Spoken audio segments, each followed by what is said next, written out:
गरीब बेटी को मिला 150 कार वाला अमीर ससुराल। महेश शाम को घर आता है तो अविका उससे कहती है, पिताजी आ गए आप? आपको पता है माँ कह रही थी कल मेरा स्कूल में एडमिशन हो जाएगा। अरे बेटा ये तो बहुत खुशी की बात है। हाँ जी, हमने जो आरटीआई के थ्रू अविका बिटिया का फॉर्म भरा था ना, उसमें हमारी बिटिया का नाम आ गया है, और वो भी शहर के सबसे बड़े स्कूल जय गुरुदेव इंटरनेशनल स्कूल में। ये सुनकर महेश की खुशी का ठिकाना नहीं रहता और वो कहता है, अरे वाह ये तो बहुत खुशी की बात है, अब मेरी बिटिया अमीरों के स्कूल में पढ़ाई करेगी। बातें करते हुए कामिनी खाना लगा देती है। वो तीनों चटाई पर बैठकर खाना खाते हैं और सो जाते हैं। अगले दिन सुबह कामिनी अविका को तैयार करती है और अविका बाहर आकर महेश के रिक्शे पर बैठते हुए कहती है, आओ माँ आप भी यहाँ बैठो। पिताजी के रिक्शे में बैठकर कहीं जाने में मुझे बहुत मजा आता है। अब कामिनी भी रिक्शे में बैठ जाती है और महेश रिक्शा चलाना शुरू करता है। दरअसल महेश एक रिक्शा वाला था जो रिक्शा चलाकर अपने परिवार का खर्च चलाया करता था। महेश अब अविका और कामिनी को लेकर जय गुरुदेव इंटरनेशनल स्कूल पहुंचता है। अविका स्कूल को देखकर कहती है, वाह पिताजी ये स्कूल तो बहुत बड़ा और बहुत सुंदर है। अब महेश अपना रिक्शा स्कूल की पार्किंग में खड़ा करता है जहां बहुत सारी कारें पहले से ही पार्क थी। अविका उन कारों को देखकर अपनी माँ से कहती है, माँ कितनी बड़ी बड़ी कारें हैं ना यहाँ पर, इन कारों में बैठने में कितना मजा आता होगा। हाँ बेटा आता तो होगा, लेकिन रिक्शे से ज्यादा नहीं, क्योंकि जो चीज अपनी होती है वही सबसे ज्यादा अच्छी होती है। अच्छा अब चलो, एडमिशन के लिए देर हो रही है। फिर वो लोग स्कूल के अंदर जाते हैं और अविका का एडमिशन करवा देते हैं। फिर स्कूल कैंपस से बाहर निकलते हैं और अविका और कामिनी फिर से रिक्शे पर बैठ जाती हैं। तभी रागिनी अपनी कार से नीचे उतरती है और अविका को देखकर हंस पड़ती है और अपने ड्राइवर से कहती है, देखो ड्राइवर, ये लड़की तो अपने पिता के रिक्शे में ही स्कूल आ गई है। रागिनी को यूं हंसता हुआ देखकर कामिनी महेश से कहती है, चलिए जी जल्दी यहाँ से निकल चलिए। अब महेश अपना रिक्शा लेकर वहाँ से निकलता है। तभी रास्ते में अविका अपने पिताजी से कहती है, पिताजी वो लड़की हमारा मजाक क्यों उड़ा रही थी? मुझे तो आपका रिक्शा बहुत पसंद है। बेटा दरअसल वो कभी रिक्शे में नहीं बैठी होगी ना, तो उसे पता नहीं होगा। खैर तुम उसकी बातों पर ध्यान मत दो। सुनिए जी, जरा बाजार की तरफ चलिए, हम अपनी बेटी के लिए कॉपी किताबें सारी चीजें आज ही खरीद लेंगे। कल से हमारी बेटी स्कूल जो जाएगी। वो लोग वहाँ से निकल जाते हैं। अगले दिन कामिनी अविका को जल्दी जल्दी तैयार करती है और फिर महेश से कहती है, लीजिए जी मैंने आपकी बेटी को तैयार कर दिया है, अब आप इसे स्कूल छोड़ते हुए काम पर चले जाइए। ठीक है कामिनी, आओ अविका चलो रिक्शा पर बैठो।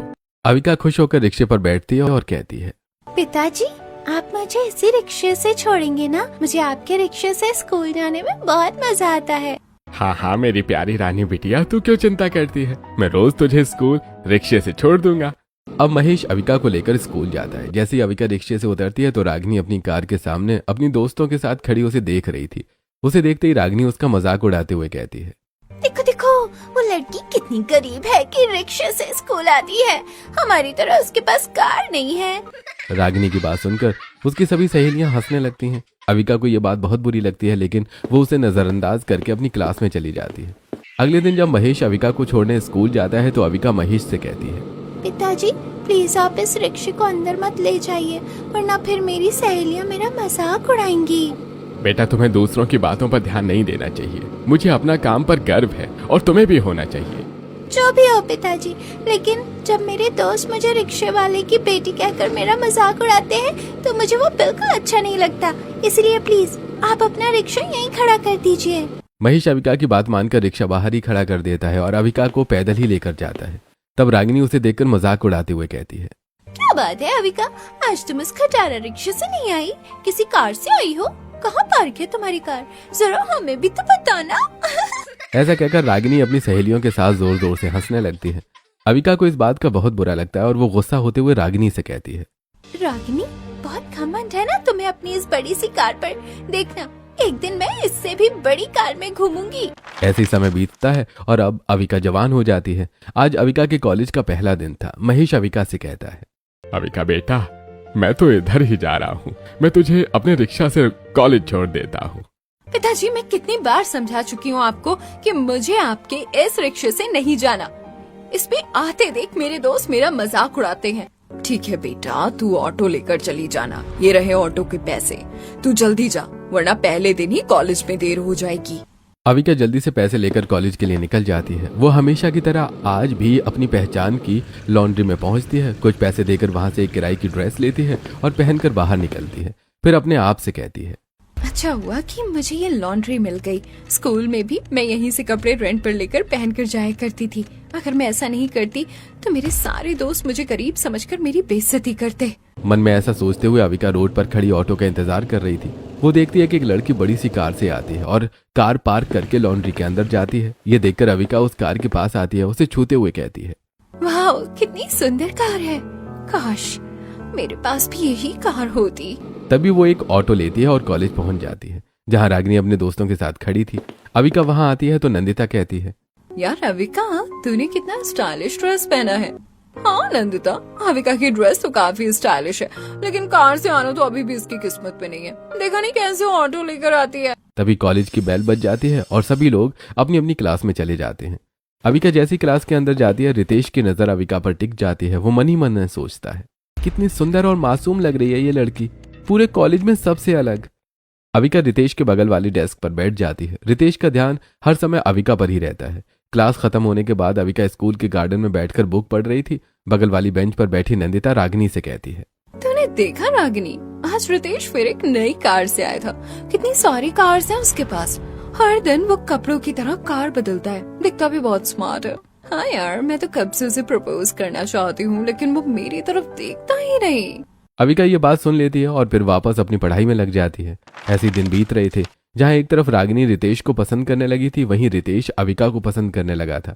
एक दिन अविका कॉलेज से अपने घर की तरफ निकल रही थी। तभी रितेश अपनी कार से उनके पास आता है और कहता है, सुनिए, मैं बहुत दिनों से आपसे कुछ कहना चाहता हूँ। हम 2 साल से एक ही कॉलेज में पढ़ते हैं, लेकिन आप मुझसे कभी बात नहीं करती। दरअसल मैं आपको पसंद करता हूँ और आपसे शादी करना। देखिए, आपकी इन बातों के लिए मेरे पास समय नहीं है। वैसे भी मैं कॉलेज में सिर्फ पढ़ाई करने आती हूँ, दोस्ती करने नहीं। सॉरी। ऐसा कहकर अविका आगे निकल जाती है और मन ही मन में सोचती है, मैं कॉलेज में लॉन्ड्री से अच्छे कपड़े पहनकर आती हूँ, इसीलिए सबको लगता है कि मैं गरीब नहीं हूँ। शायद रितेश को भी ऐसा ही लगता होगा, तभी वो मुझसे शादी करना चाहता है। वरना मेरे जैसी गरीब लड़की से भला इतना अमीर और स्मार्ट लड़का क्यों शादी करेगा। यही सोचते हुए अविका अपने घर आ जाती है। समय बीतता है और कॉलेज का आखिरी साल भी खत्म हो जाता है। एक दिन रितेश रागिनी को फोन करता है और कहता है, रागिनी, मुझे तुझसे कुछ बात करनी है। हाँ रितेश, बोलो क्या बात है। रागिनी, तुझे तो पता है कि मैं कॉलेज के फर्स्ट ईयर से ही अविका को पसंद करता हूँ, लेकिन मेरे पास उसका नंबर नहीं है और ना ही मैं उसका पता जानता हूँ। प्लीज तो उसका पता बता सकती है? मैं उसके घर रिश्ता भेजना चाहता हूँ। यार सच कहूँ तो तुझ जैसा लड़का किस्मत वालों को ही मिलता है। वैसे अविका का नंबर मेरे पास नहीं है। तुझे तो पता है मेरी उससे खास दोस्ती नहीं रही, लेकिन उसके पिताजी का नंबर मेरे पास है, जो मैंने किसी काम से लिया था। मैं तुझे वो नंबर व्हाट्सएप कर देती हूँ, तू उससे बात कर लेना। रितेश रागिनी का शुक्रिया अदा करता है और फिर अपनी बड़ी सी गाड़ी में बैठकर गाना गाते हुए अपने घर की तरफ निकल पड़ता है। रितेश अपने घर पहुंचता है और पार्किंग में अपनी कार पार्क करता है, जहां पहले से ही 150 कारें खड़ी थी। कार पार्क करने के बाद रितेश अपने बड़े से बंगले के अंदर जाता है और अपने नौकर रामू काका से कहता है, रामू काका, माँ कहाँ है? मुझे उनसे बात करनी है। बेटा, वो गार्डन में बैठी हैं। अब रितेश भी गार्डन में जाता है और अपनी माँ के पास बैठकर कहता है, माँ, तुम यहाँ गार्डन में बैठकर अखबार पढ़ रही हो और मुझे अपनी लाइफ का एक बहुत इंपॉर्टेंट मैटर आपसे डिस्कस करना है। हाँ बेटा, क्या बात है, बता। अब रितेश सारी बातें अपनी माँ को बताता है। ये सब सुनकर कल्पना कहती है, ठीक है बेटा, मैं आज ही तेरे पिताजी से बात करती हूँ। कल्पना ऐसा कह रही थी कि तभी कमलेश और शिप्रा भी वहां आ जाते हैं और कमलेश कहता है, क्या बात है भाई? लगता है माँ बेटे में कोई राज की बात चल रही है। आइए जी, ये राज की बात आपको भी पता होनी चाहिए। ऐसा कहकर कल्पना कमलेश को सारी बातें बता देती है। ये सुनकर शिप्रा खुश होते हुए कहती है, अरे वाह भैया, मुझे तो बहुत खुशी हो रही है। आखिर आपको कोई लड़की पसंद आ ही गई। जब हमारे बेटे को लड़की पसंद है तो हमारे लिए ये मायने नहीं रखता कि उसका बैकग्राउंड क्या है। हम कल ही उसके घर शगुन लेकर चलेंगे। तब कमलेश के फोन पर कॉल आता है और बात करने के बाद वो फोन रखते हुए कहता है, चलो, हमारे रसोइयों ने खाना लगा दिया है और हमें बुला रहे हैं। अब कमलेश अपनी पत्नी और बेटे के साथ अपने बड़े से शानदार डाइनिंग हॉल में आता है, जहां ढेर सारी रसोइयों ने अलग अलग तरह का खाना लगाया हुआ था। सभी लोग मिलकर खाना खाते हैं। अगले दिन रितेश कमलेश को महेश का नंबर देता है और कमलेश महेश को फोन करता है और कहता है, भाई साहब, दरअसल हम आपकी बेटी के लिए रिश्ता लेकर आपके घर आना चाहते हैं, इसलिए आपसे घर का पता पूछने के लिए मैंने कॉल किया है। हाँ, भाई साहब, मैं हनुमान मंदिर के पीछे वाली गली में रहता हूँ। महेश रिक्शा वाला नाम है मेरा। आपको कोई भी घर मेरे घर का पता बता देगा। फोन रखने के बाद महेश कामिनी और अविका को सारी बातें बताता है और कहता है, इन लड़के वालों ने अपने बारे में कुछ बताया तो नहीं, लेकिन अगर रिश्ता अच्छा होगा तो हम पक्का कर देंगे। शाम को अविका सब्जियां लाने के लिए बाजार जाती है। तभी उसकी सहेली नंदिता उससे मिलती है और कहती है, अरे अविका, कैसी है तू?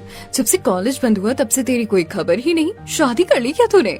नहीं यार, बल्कि लड़के वाले मुझे आज ही देखने आ रहे हैं। अच्छा, तो क्या करता है वो लड़का? यार, मेरे जैसी रिक्शे वाले की बेटी के लिए कोई रिक्शा वाला ही आएगा। मुझे तो कोई करोड़पति लड़का मिलने से रहा। ऐसे छोड़, रागिनी कैसी है? रागिनी की शादी एक बहुत अमीर लड़के से हो गई है और वो अपने ससुराल में है।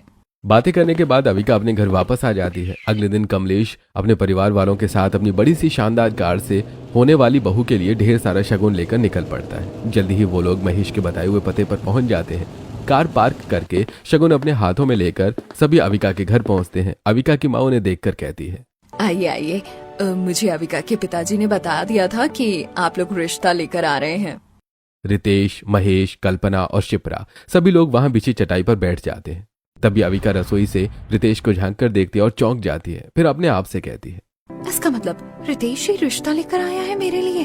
लेकिन रितेश तो करोड़पति बाप का बेटा है, भला वो मुझसे शादी क्यों करना चाहता है? हॉल में बैठा कमलेश महेश से कहता है, भाई साहब, हमें आपकी बेटी बहुत पसंद है और हमारी तरफ से ये रिश्ता पक्का समझिए। अरे, मेरी बेटी इतने बड़े घर जाएगी, मैंने तो कभी सोचा भी नहीं था। हमारी तरफ से भी ये रिश्ता पक्का समझिए। और इस तरह रितेश और अविका का रिश्ता पक्का हो जाता है। उनके जाने के बाद मोहल्ले की कुछ औरतें अविका के रिश्ते के बारे में बात करते हुए कहती हैं, अमृता बहन, देखो तुमने, उस गरीब रिक्शे वाले की बेटी अविका के लिए करोड़पति घर से रिश्ता आया है। हाँ बहन, उसके तो भाग्य ही चमक गए। सुना है लड़के वालों की कार की फैक्ट्री है, उसके बाप ने जीवन भर रिक्शा चलाया और अब लड़की बड़ी बड़ी कारों में घूमेगी। सब भगवान की लीला है। इधर रितेश अविका को देखकर मुस्कुरा रहा था और उधर अविका भी खुश होते हुए रितेश को देख रही थी। ऐसी समय बीतता है और 2 महीने के अंदर उनकी शादी हो जाती है और अविका दुल्हन बनकर अपने ससुराल आ जाती है। कल्पना अविका का गृह प्रवेश करवाती है। अविका जैसे ही अंदर आती है, अपने बड़े से आलीशान ससुराल को देखकर चौंक जाती है और मन ही मन कहती है, हे भगवान, मेरा ससुराल तो इतना बड़ा और आलीशान है, इतने पैसे वाले लोग हैं। माँ सही कहती है, मेरी तो किस्मत ही खुल गई है। अविका भाभी, आज आपको जितनी बातें भैया से करनी है आज ही कर लेना, क्योंकि कल मैं सारे दिन आपसे बात करूंगी और आपको अपना पूरा घर घुमाऊंगी। हाँ हाँ प्रिया, कल बातें भी कर लेना और अविका को घर भी दिखा देना। लेकिन अभी तो वो थक गई होगी, उसे अपने कमरे में जाकर आराम करने दो। तुम लोग भी अपने अपने कमरे में जाकर आराम करो। अब सभी अपने अपने कमरे में जाकर आराम करते हैं। अविका रितेश से बातें करते हुए कहती है, मैंने तो सोचा ही नहीं था कि कभी मेरी आपसे शादी हो सकती है। कहाँ मैं और कहाँ आप। अरे तुम्हें तो पता है अविका कि मैं तुम्हें कॉलेज के फर्स्ट ईयर से ही पसंद करता हूँ, लेकिन तुमने कभी मुझसे बात ही नहीं की। मैंने तो फर्स्ट ईयर में ही सोच लिया था कि शादी करूंगा तो सिर्फ तुमसे। यह सुनकर अविका बहुत खुश होती है। अगली सुबह अविका की नंद एक बहुत सुंदर और स्टाइलिश सा ड्रेस और कुछ ज्वेलरी लेकर अविका के पास आती है और उसे देते हुए कहती है, भाभी, आपकी पहली रसोई के लिए मैंने ये ड्रेस ली है आपके लिए, और माँ ने कुछ ज्वेलरी भेजी है। आप इसे पहनकर तैयार होकर बाहर आ जाइए।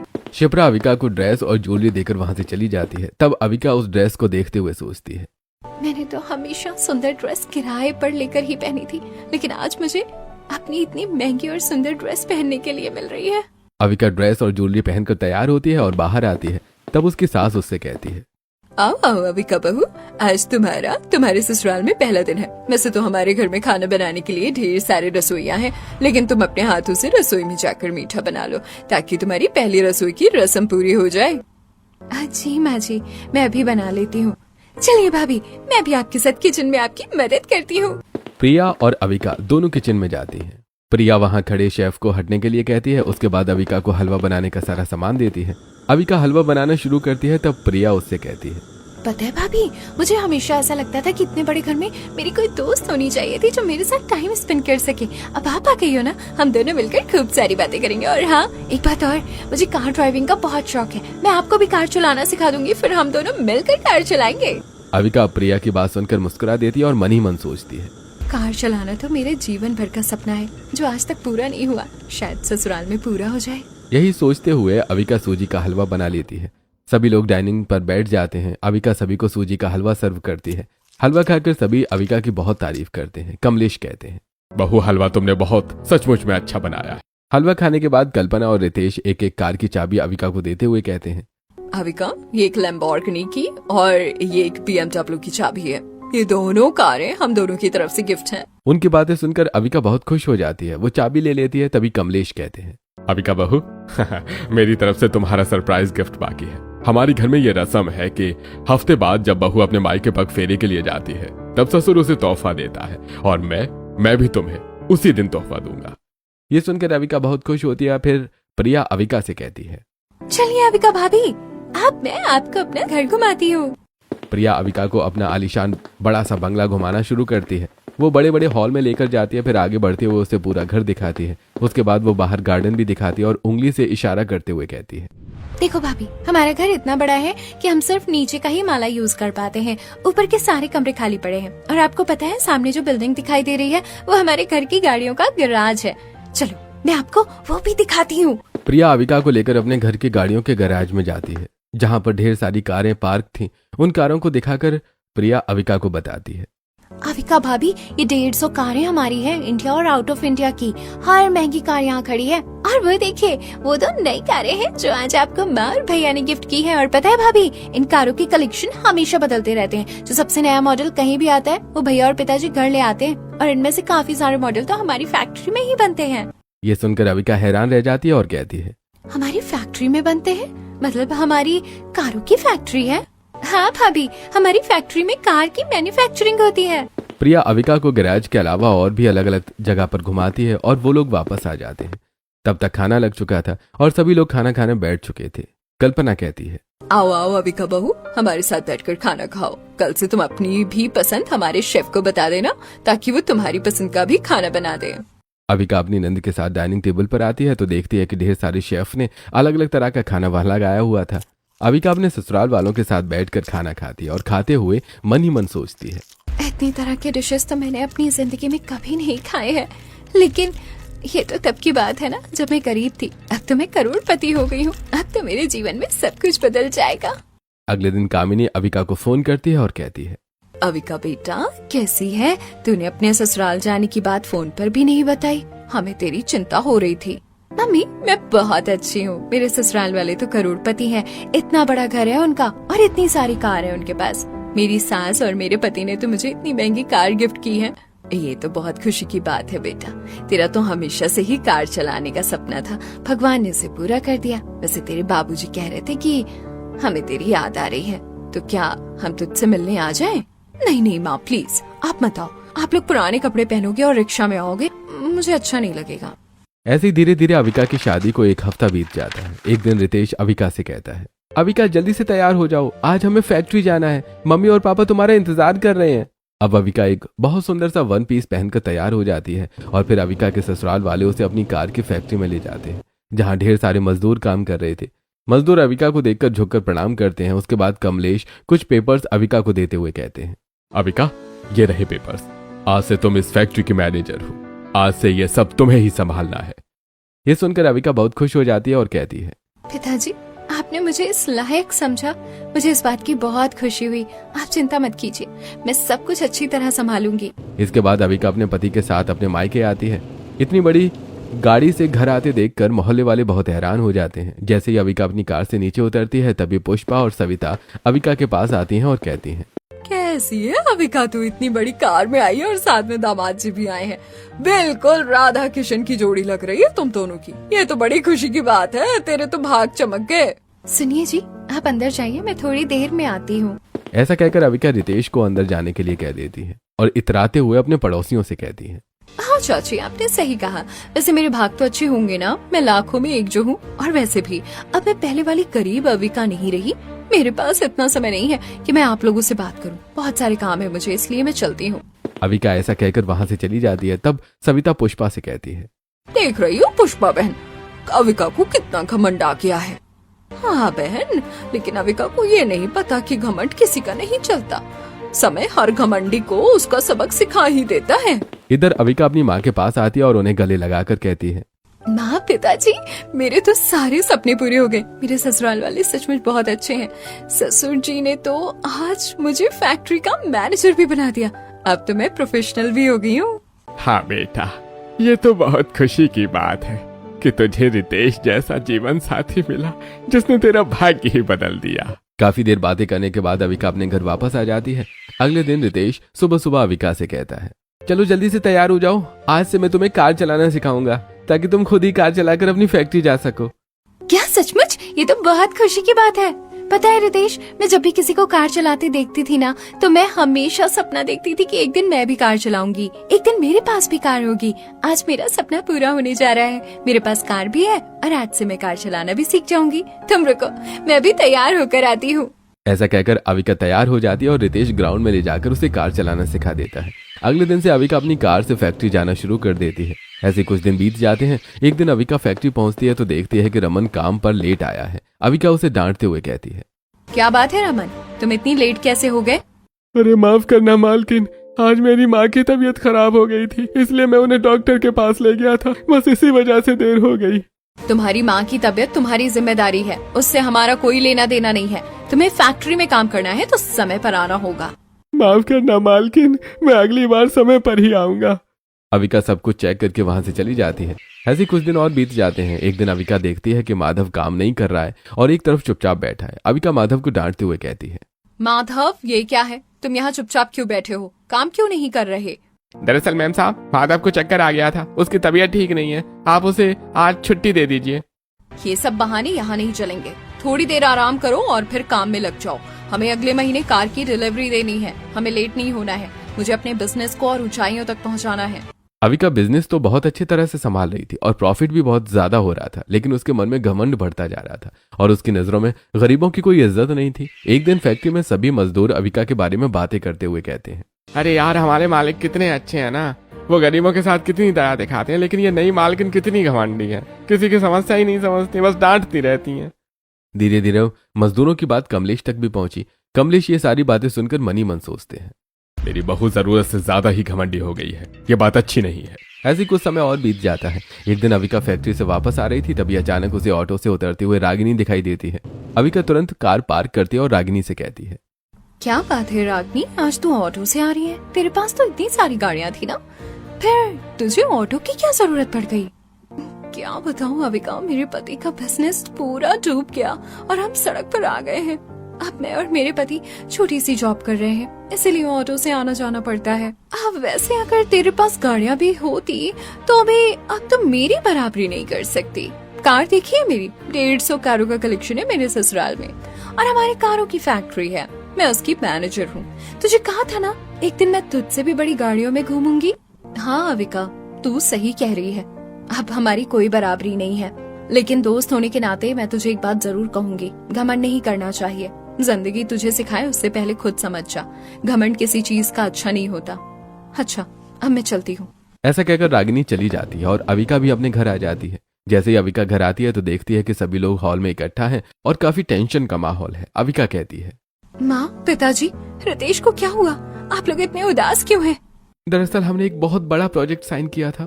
हमारे सारे पैसे, ये घर, हमारी सारी गाड़ियाँ, सब कुछ इसी प्रोजेक्ट पर लगा हुआ था। वो प्रोजेक्ट नहीं मिलने की वजह से हमारा सब कुछ डूब गया। अब हम सड़क पर आ चुके हैं और ये घर भी आज शाम तक हमें छोड़ना होगा। ये सुनकर अविका बहुत दुखी हो जाती है। शाम को वो लोग खाली हाथ घर से निकल जाते हैं। उनके पास जाने की कोई जगह नहीं थी। तब अविका कहती है, माँ, पिताजी, मेरा मायका गरीब जरूर है, लेकिन इस वक्त हमें वही लोग सहारा दे सकते हैं। चलिए हम मेरे मायके चलते हैं। हाँ पिताजी, अविका सही कह रही है, इस वक्त हमें वहीं चलना चाहिए। अब वो लोग अविका के मायके पहुंचते हैं और सारी बातें बताते हैं। ये सुनकर अविका के पिता कहते हैं, अविका बेटा, तू परेशान क्यों होती है? भले ही तेरा बाप गरीब रिक्शा वाला है, लेकिन इसी रिक्शे को चलाकर ही मैंने तुझे जीवन भर पाला है। आज भी तेरे और तेरे ससुराल वालों के बुरे वक्त में मैं इसी रिक्शे को चलाकर तुझे सहारा दे सकता हूँ। जब तक चाहो यहाँ आराम से रह सकती हो। ये सुनकर अविका के मन को थोड़ी राहत मिलती है। अगले दिन से अविका के पिता दिन भर रिक्शे चलाते हैं और रात को राशन लेकर आते हैं, जिससे सभी के लिए खाना बनता है। ये देखकर अविका मन ही मन सोचती है, पिताजी सारा दिन कितनी मेहनत करके कमा कर लाते हैं। आज पहली बार मुझे एहसास हो रहा है कि मेहनत की कमाई कितनी ज्यादा इम्पोर्टेंट है। अगर आज पिताजी रिक्शा चलाकर कमा कर नहीं ला रहे होते तो मेरे ससुराल वाले भूखे ही रह जाते। अविका ऐसा सोच रही थी कि तभी उसकी माँ सभी के लिए खाना लगा देती है। सभी लोग बैठकर खाना खाते हैं और अविका को अपने ख्यालों में डूबा देखकर अविका की माँ कहती है, अविका बेटा, तू क्या सोच रही है? खाना लग गया है, सभी खाना खा रहे हैं, चल तू भी सबके साथ में खाना खा ले। जी माँ। अब अविका सभी के साथ बैठकर खाना खाती है। ऐसे दिन बीतने लगते हैं। अपने ससुराल वालों के साथ मायके में रहने लगती है।